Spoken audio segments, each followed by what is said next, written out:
Naomba tukiwa tumesimama tuimbe tena ule wimbo wa siku ile ya Pentecost.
Hallelujah. Naomba tuketi. Wapendwa taifa la Mungu, tunamshukuru Mwenyezi Mungu kwa adhimisho la kesha la Pentekoste.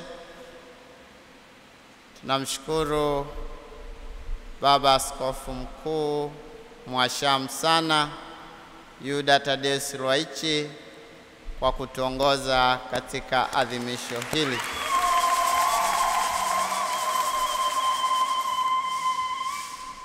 Mwanzoni kabisa mwa mahubiri yake,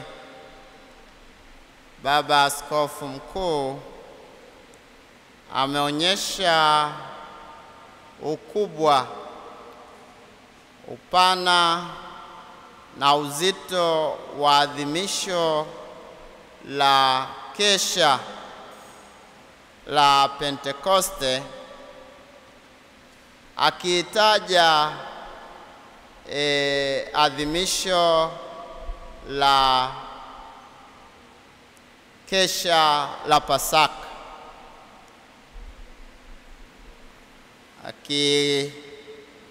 akitukumbusha namna tunavyoadhimisha kesha la Pasaka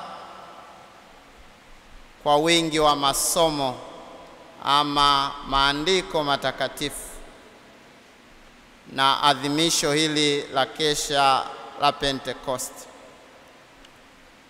Hivyo ndugu zangu, adhimisho hili katika ukubwa wake, tutambue kwamba tutaendelea kuliadhimisha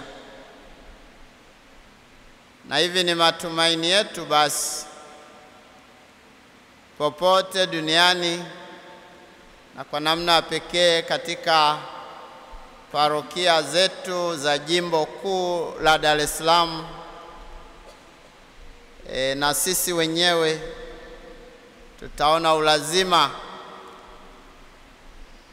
Kuna mwingine mmoja wawili walishauniuliza kwamba iwapo kutakuwa na ili adhimisho. Hakika hakuna mtu anayeuliza kama kuna adhimisho la kesha ya Pasaka. Hakuna mtu anayeuliza kama kuna adhimisho la kesha ya Noeli. Hivyo hivyo msiulize kama kutakuwepo ama hakutakuwepo adhimisho la kesha la Pentekoste. Lilikuwepo, lipo na litaendelea kuwepo.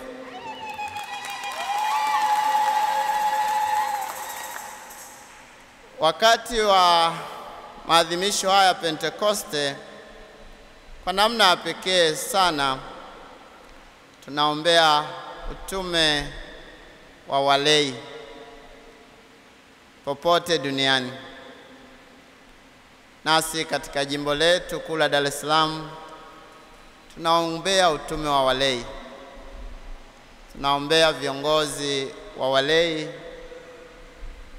kwa karama ya Roho Mtakatifu na mapaji yake, basi wajaliwe sadaka ya kuliongoza kanisa katika nafasi yao. Tunawaombea viongozi wetu kamati tendaji kanisa kuu la Mtakatifu Yosefu katika utume wao huo.